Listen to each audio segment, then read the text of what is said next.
罗老师，我会找时间和麦飞解释的。解释什么？解释您的为人。我看你是太闲。去资料室查一下影射型侵权言论的相关资料。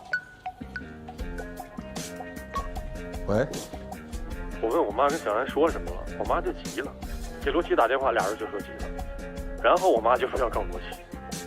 告诉你妈千万别冲动，我是律师，你要相信我。真要走诉讼程序，这是漫漫长路，你懂的。这官司不知道会打到哪一天，你能明白吗？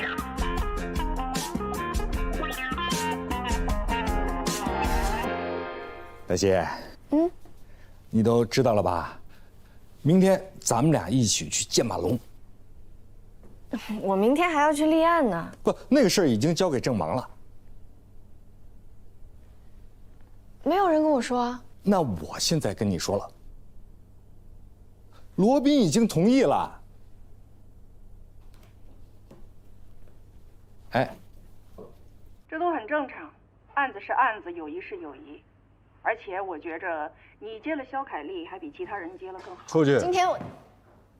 哦，对不起。把门关上。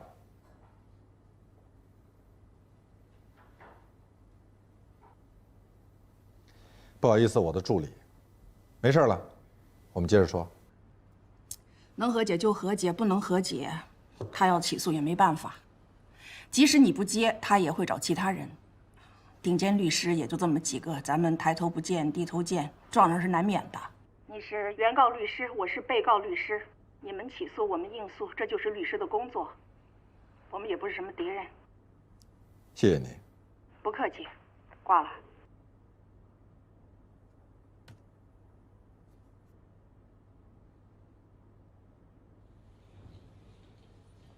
黛西呢？他在何在办公室？怎么要我叫他吗？对，同时告诉他，只要我的办公室门关着，任何人不准进来。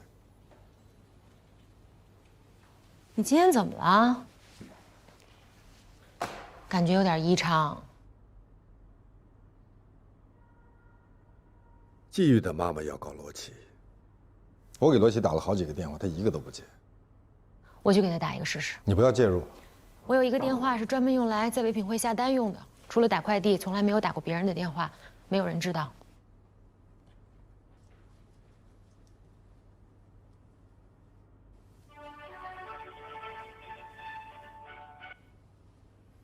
喂。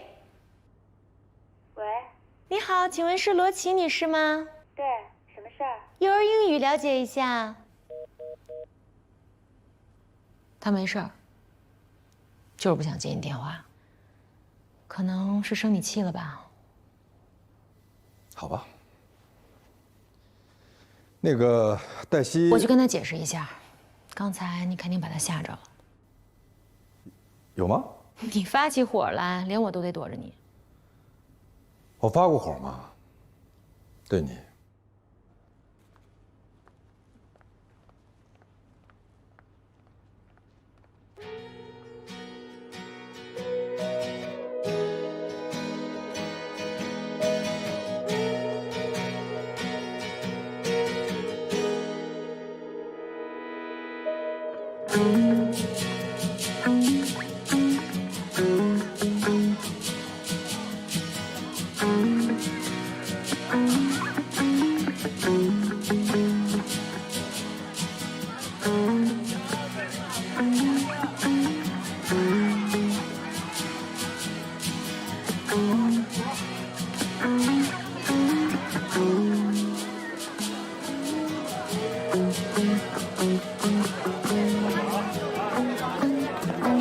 蔡同学，你这是3年级吗？哦，哎，不是，什么事儿啊你？我接孩子。接孩子啊？你们家孩子叫什么呀？叫纪晓安。罗小安。到底叫什么小安啊？我姓纪，孩子他妈姓罗，所以这都差不多吧？什么叫差不多？你连自己孩子姓什么都不知道，你跟他什么关系啊？我是孩子父亲，我接孩子，我孩子父亲接孩子啊，跟你们一样。留下好人，我跟你说。你看，哎，说不出来了吧？你不能找家长都注意啊！来，看好自己的孩子，同志，弄好他必须说清楚，你不能保安。保安来，保安来，保安怎么了？怎么了？我接孩子。抓他！你怎么了？你干什么呢？你是？你干嘛？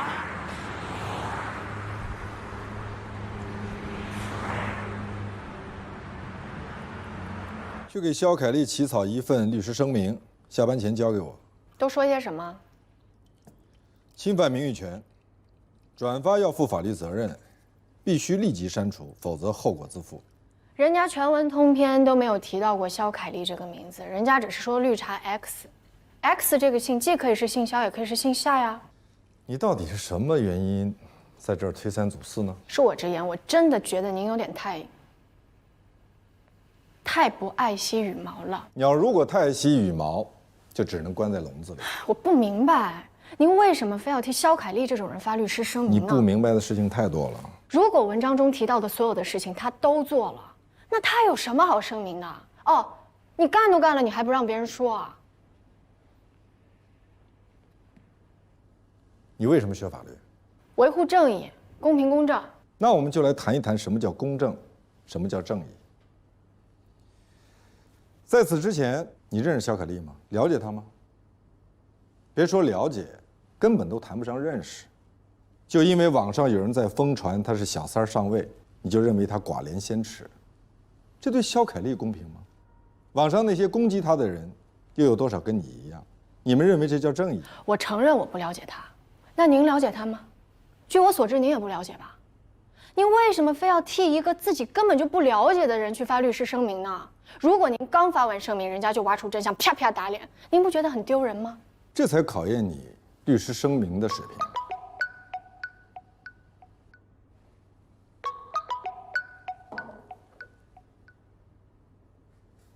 喂，您是罗律师吗？我是。我们这儿是望京派出所，请问您是季玉先生的律师吗？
喂，蓉蓉，我一直给你打电话，你怎么不接呀？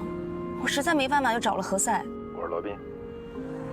哦，到底出什么事儿了？没事了，小误会，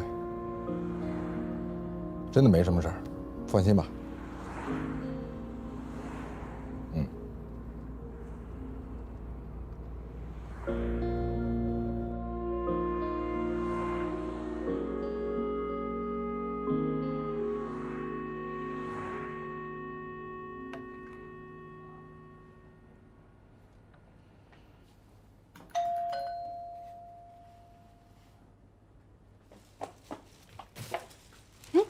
你找谁啊？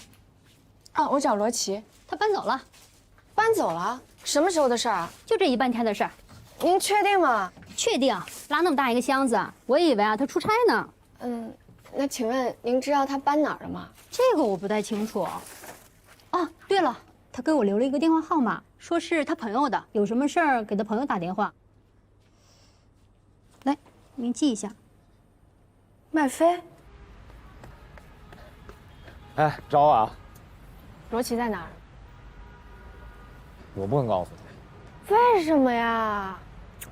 罗琦之所以搬家，之所以让小安换学校，那就是想躲开季玉。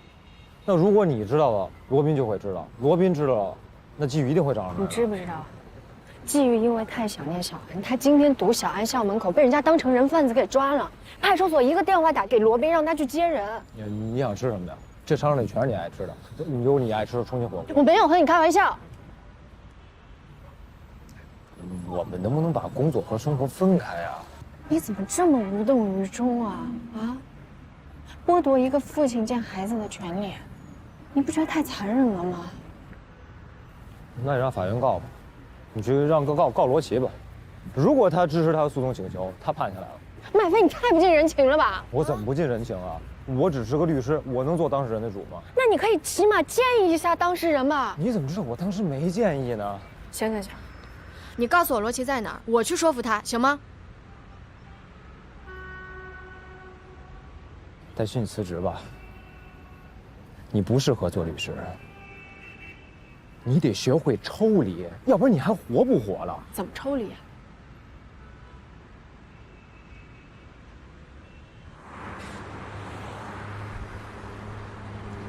好多人都转咱们的律师声明了，都已经上热搜了。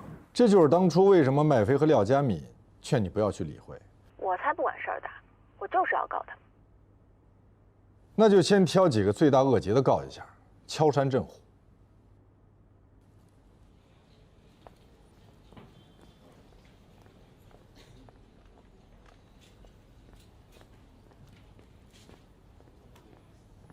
好，那先这样。我过来就是要跟你说一声，我已经接受季玉先生的委托，准备起诉你姐姐罗琦。你现在可以给他打电话核实此事。起诉什么？我们准备诉罗琦故意设置探望障碍，使得探望人无法见到子女，遭受精神痛苦。我们要求精神赔偿，让小安的母亲赔偿小安的父亲。不仅如此，探望权受阻可以成为更改抚养关系的法定诉讼理由。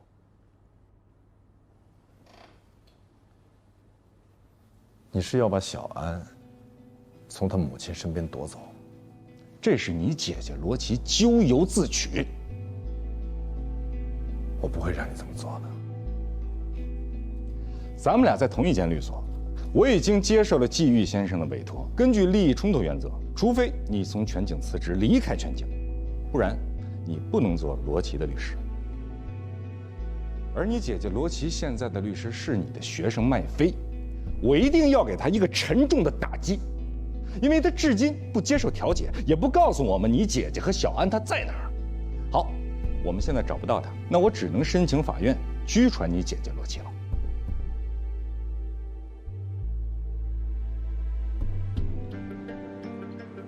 还有件事儿，我本来不打算告诉你，但是我现在就想告诉你。季玉的母亲想要投诉你被我拦住了，你不必谢我。投诉我？投诉我什么？老太太怀疑你是在故意拖延时间，因为据我们所知，你姐姐罗琦打算要把小安送到国外去，所以我们必须马上起诉，刻不容缓，把你所耽误掉的时间都夺回来。而你呢？你作为一名律师，你假装去帮助季玉，骗取她的信任，而你实际是在帮着你姐姐转移和藏匿孩子。季玉找我的时候，他就知道罗琦是我的姐姐，我为什么要去骗取？也许他想象不到，你搞不定你姐姐，你更不舍得起诉她。好，我来做你搞不定的事情，你做好准备，等你姐姐败诉的时候，给她递纸巾吧。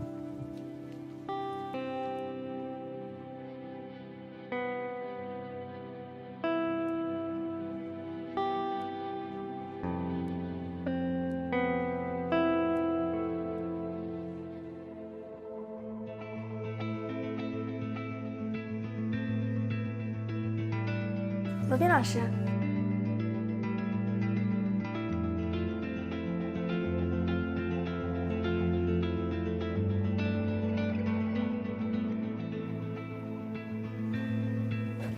罗老师，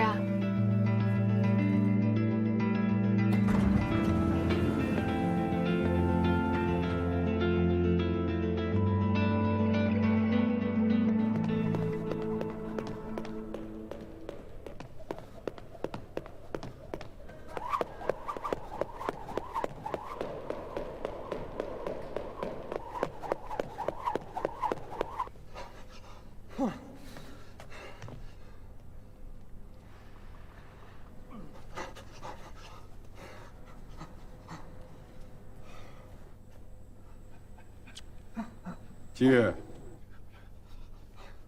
季玉，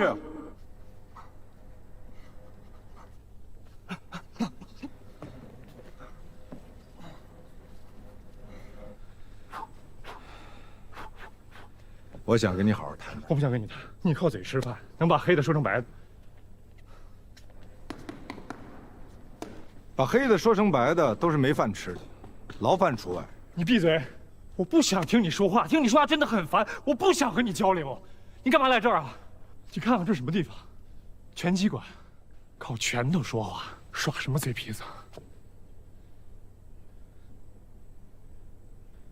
靠拳头说话是吗？要不然呢？好，那咱们就靠拳头说话。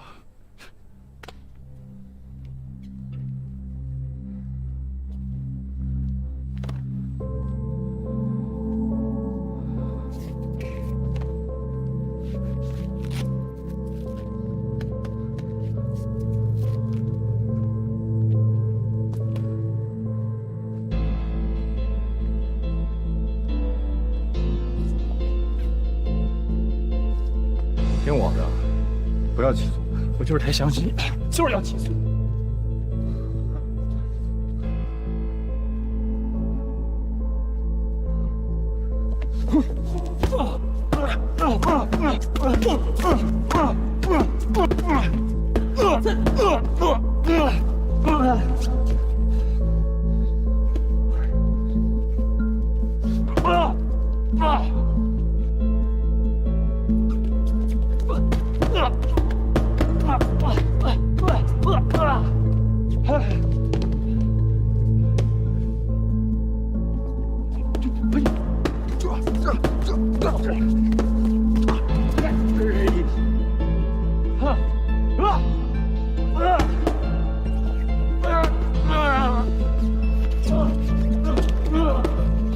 你还知不知道你起诉的人是谁？那是你女儿的妈妈。我是被罗琦逼的，我要见小安，我不管付出什么代价，我也不管别人付出什么代价。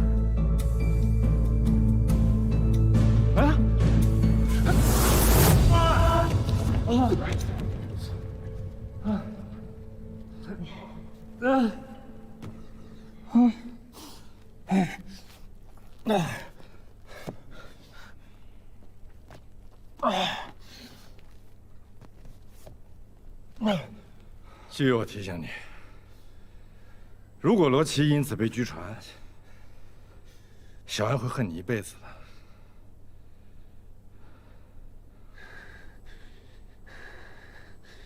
的。你考虑清楚了。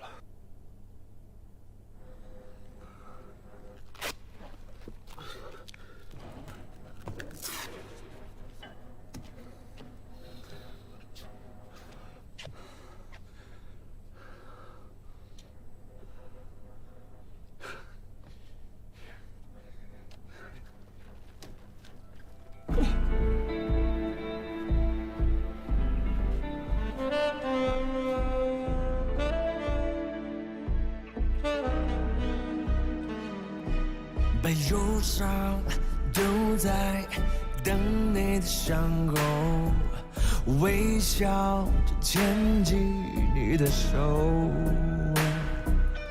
温暖的陪着你走，把孤独留在等你熟睡以后，把彷徨踩在冰冷的街头，让我把黑暗都带走。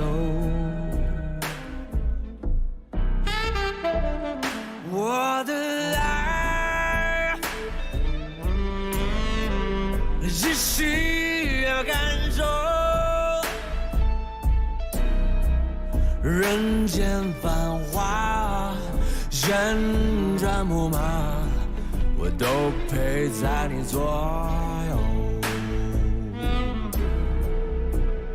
我的爱需要你用一生来感受，什么都不说，只需要你安心。的手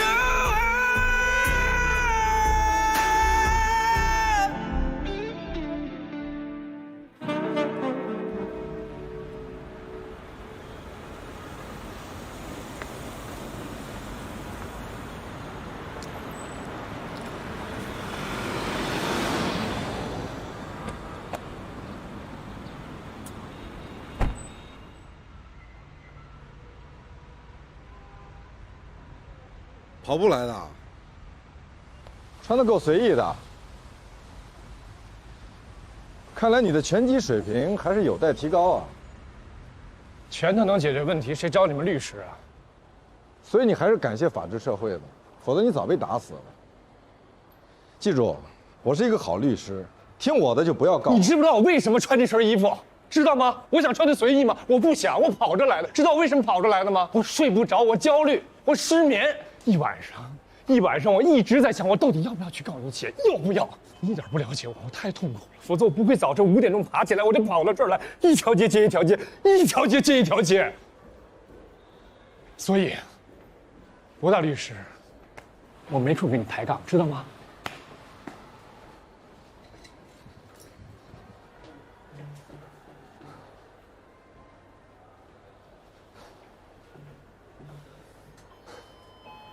哎，等一下，等一下，哎，早上好，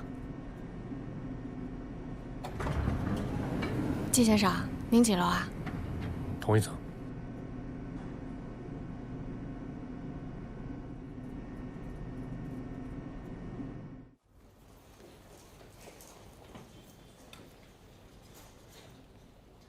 自从你跟我说了我不懂感情之后，我认真的反省了一下自己。反省的结果呢？我懂感情，我能够体会到季玉作为一个父亲的痛苦。作为一个父亲，是有权利探望自己的子女的。探望权，又称见面交往权，是指离婚之后不直接抚养子女的父亲或母亲的一方，享有与未成年子女的探望、联系、见面、交往和短期共同生活的权利。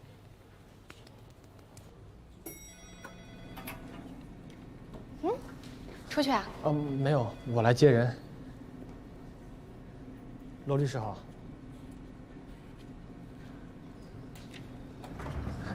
季先生是吧？这边请。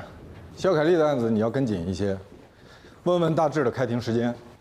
麦飞在跟咱们商量，问是否可以和解。那你怎么回答？我认为可以。你为什么觉得可以？人家都已经删了微博，而且也服了软了。那如果我当众羞辱你，然后在私底下找你，跟你说算了吧，你开个价，你会答应吗？这不是一个性质的问题。王慧珠为什么要骂肖凯丽啊？难道肖凯丽没有做对不起人家的事吗？我建议你不要当我的助理。就因为我的想法跟您不一样。这罗宾请的是助理呀，还是奶奶呀，还是少奶奶呀？哎，这要是我的助理，我早给他开了。你是法官思维，不是律师思维。你一直在判断谁对谁错，而不是在维护你当事人的权益。我是在维护他的权益，但是帮理不帮亲啊。律师就是应该尽一切可能，帮助自己的当事人争取最大的权益。我认为最大的权益是公平。如果你已经预设立场，你已经做不到公平。我没有预设立场，我只是觉得肖凯丽她在这件事情上并没有那么占理。如果你不认同你的当事人，甚至讨厌你的当事人，认为他不值得同情和帮助，你就不应该接受他的委托。抚养权纠纷，没有一个大律师愿意接这样的案子。如果不是因为罗宾，你也不会接。我不是因为罗宾，我是因为蓉蓉。蓉蓉是我表妹，我是她表哥，我们从小一块儿长大的。她求我，我是懂感情的。是吗？你以为我是跟罗宾致谢？不是我以为，是所有人都这么以为。那就是所有人都错了。我希望呢，你也跟罗宾去解释一下，啊，如果他能说服罗琦，我乐享其成，我也不愿意对簿公堂。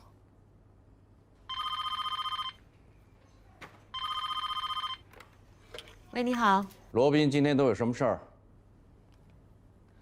他现在正在和他的助理激烈的讨论问题。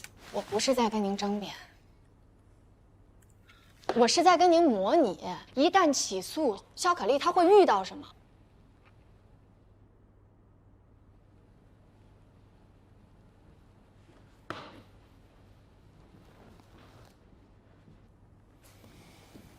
罗律，我们在开会，你有什么事儿吗？你既然非要上法庭，那我们就先来模拟一下。怎么模拟？你还是原告律师，你是原告，我是被告律师。我来模拟被告。那谁模拟法官呢？丽娜。丽娜不行，一旦她行使了自由裁量权，那你不张嘴你就胜诉。我来吧。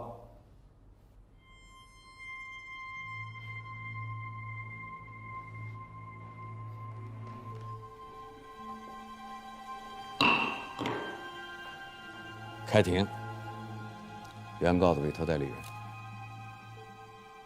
被告罗琦与我当事人原是夫妻关系，后因夫妻感情破裂，协议离婚。但被告多次无端阻止我的当事人探望孩子，甚至是藏匿孩子，导致我当事人无法行使探望权，严重影响了孩子的身心健康。且被告未经我当事人同意，擅自将婚生女儿纪晓安改成了罗小安，请求法院判决：一、变更婚生女儿纪晓安抚养权；二、本案诉讼费用由被告承担。鉴于被告拒绝履行法定探望权的义务，为维护我当事人和子女的合法权益，特根据《中华人民共和国民事诉讼法》的规定，原告已经向贵院依法申请强制执行，但被告拒绝履行，因此原告才诉请变更抚养权。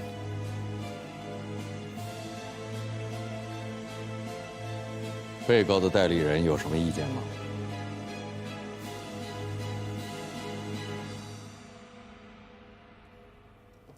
被告的委托代理人还有什么意见？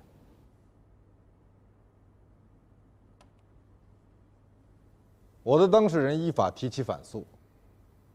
我国婚姻法明文规定，探望权可以被终止。婚姻法第38条规定，如果行使探望权有不利于对子女身心健康的情形的，当事人可以申请人民法院终止其探望权。你等等啊！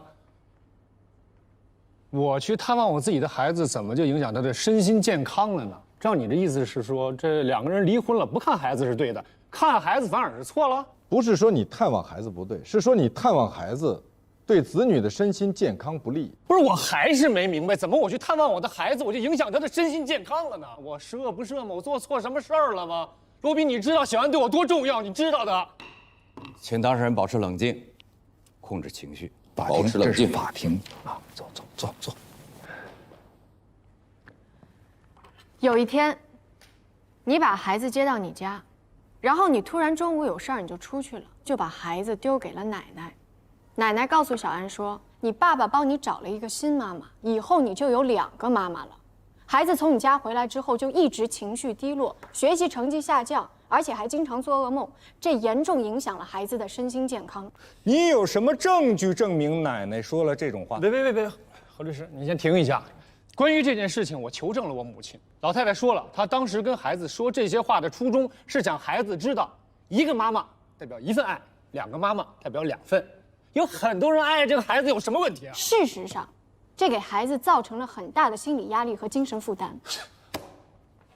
那照你这么说啊，只要是爷爷奶奶说了哪怕是1句半句让孩子不高兴不开心的话，那么爷爷奶奶这一支的人就都失去了探望权了吗？对呀，这没有道理啊！按你这逻辑说的话，90%的爷爷奶奶没有资格去看孩子了。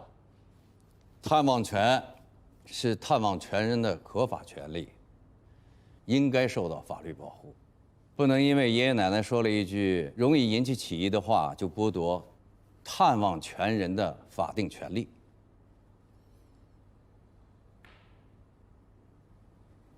被告还有什么理由吗？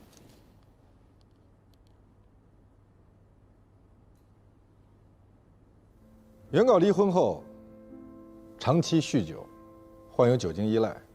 根据婚姻法第38条第3款，探望权人有酗酒、吸毒、赌博等恶习，并可能危及到子女的安全的，可以向法院申请终止其探望权。被告代理人对我当事人的指责完全是无中生有，没有任何事实依据。我的当事人请求法院判决变更抚养权，完全是因为被告罗琦情绪暴躁，在工作单位与同事经常发生矛盾，被怀疑有精神方面的疾病。我们去调查了他的原单位，我们这儿有他的人事总监的一份报告。他的人事总监亲口说，为了让这个人走，他们宁愿花更多的钱。这是该名人事总监的书面证词。卑鄙！这个明明是他们违反劳动法在前，他们不得不赔偿。请当事人控制情绪。根据最高人民法院关于人民法院审理离婚案件处理子女抚养问题的若干具体意见第16条规定了4项具体的法定事由：父母一方与子女共同生活，对于子女的身心健康确有不利影响的，对方可以变更抚养关系，应给予准许。原告的证人证词是不能被信赖的。该名证人和罗琦女士有私人恩怨，属于公报私仇。罗琦去看过心理医生，看过心理医生，恰恰是说明他非常重视自己的心理健康。但是酗酒是严重不利于孩子的身心健康。偶尔喝多几次，那不能算是酗酒。不是偶尔喝多，是经常喝多。原告醉酒之后常有暴力倾向，曾多次酒精中毒致精神障碍。就算是酗酒又怎么了？贝多芬的父亲他也酗酒，还经常醉打贝多芬。哎，这能说明什么？那您的意思是，父亲酗酒是有利于孩子的成长了？我是说，不能仅仅凭父亲酗酒就断定对孩子的成长是不利的。中国古代还有一句话叫做“棍棒底下出孝子”呢。那您是被您父亲打多了还打少了呀？请保持肃静。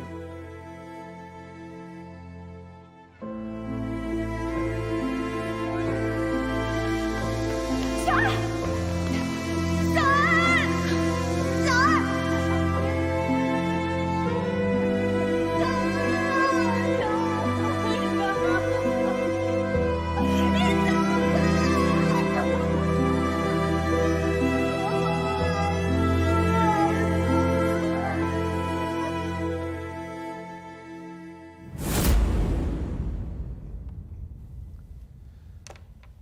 就在前几天，原告还醉倒在我家，这是我家客厅用于防盗的监控，请大家看监控录像。大爷不让我进去，我说谁是小安？我说替小安是我孩子。请问跟这样的一位父亲生活在一起，是否有利于未成年人成长？罗宾，你不觉得很卑鄙？我赌博吗？我吸毒吗？我只是喝点酒而已，其他我还做什么了？你说我有暴力倾向，我打过小安吗？你是我最信赖的朋友，你录这些乱七八糟的东西干什么？你让我在这等看？我是在给你实弹演习。实弹演习，打官司就是上战场，开庭就是开战。还告吗？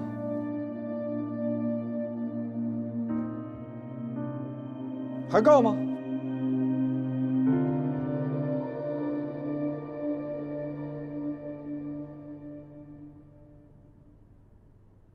我觉得就不要让我们家继续出庭了。不，出庭也可以啊，但是有一点，记住，你一定不能生气啊！冲动是魔鬼，如果别人发现你是魔鬼了，那怎么会支持你的诉讼请求呢？有一个阶段我是天天喝酒，后来还是罗宾帮我找的医生看的。但他那时候知道我为什么每天喝酒，我一夜之间失去了所有的东西。他不能拿这事儿来伤害我，他不能。哎，我求求你了啊，你别说这些事儿好不好？既然你请了我，我说话，你不要说话。可是这变更孩子抚养权对于罗琦来说，他太残忍了吧？是你妈想要小安，跟他有什么关系啊？那咱如果是真打着官司上了庭，是不是还是有可能会像今天这样？我刚才说过了啊，今天这只是一个模拟，如果真的是实战的话，这只能算是个热身。而且我还提醒你，你如果真的跟罗琦对簿公堂了，那你就不能再这样儿女情长了啊！你们俩就是敌人。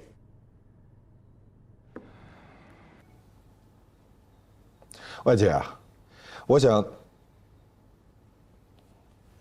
你给罗琦一点时间，让他静一静，空一空。他现在不想让你找到他，你找到他又能怎样？姐，无论如何，我们两个人见面聊一聊好吗？他把孩子藏起来，肯定是因为怕季玉找着孩子抢走了藏起来，只是先下手为强而已。罗老师，我知道罗琦姐在哪儿了，在哪儿？跟我走。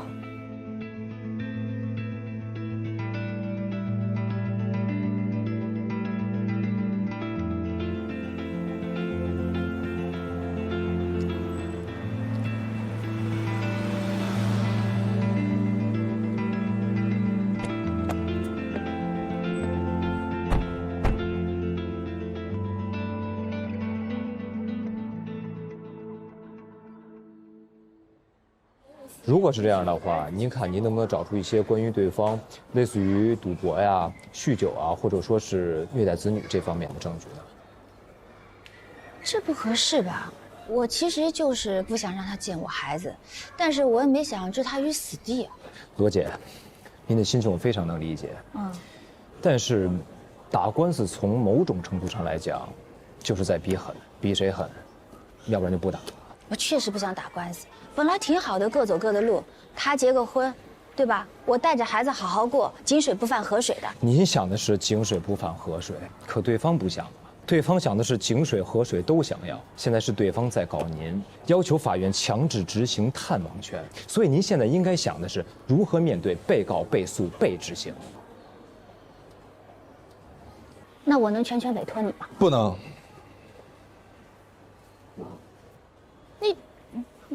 你怎么找来的？你在我身上装 GPS 了？能让我跟我姐姐聊聊吗？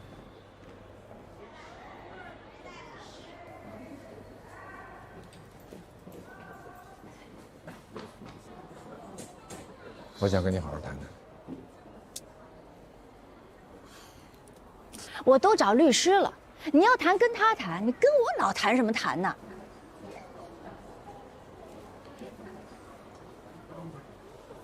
那好，那我先给你普及一下法律知识。我是犯法了吗？我犯法了，你就把我抓起来。你能不能别闹了？